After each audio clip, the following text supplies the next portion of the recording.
My path to working towards gay equality is one that this documentary does not even have time to cover if it were to be devoted solely to me, which I hope it is not.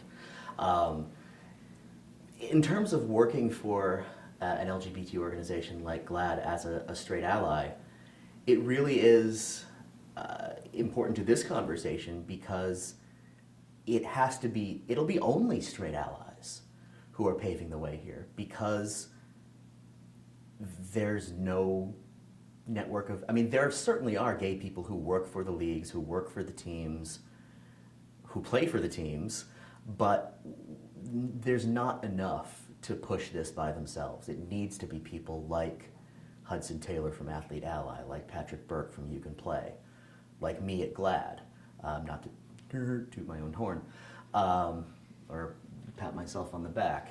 But it needs to be people who, because there hasn't been that safe space in sports for gay people, there aren't that many gay people in sports.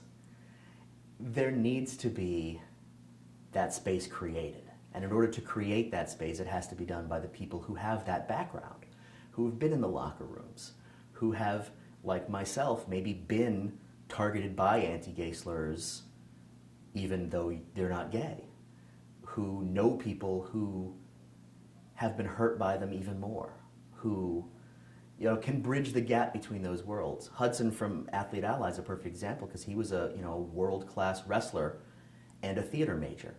So he's going to school with, not to stereotype, but the theater crowd at a college tends to have a lot of gay people in it. And he's hearing this invective in the locker room. So he's able to bridge those two worlds.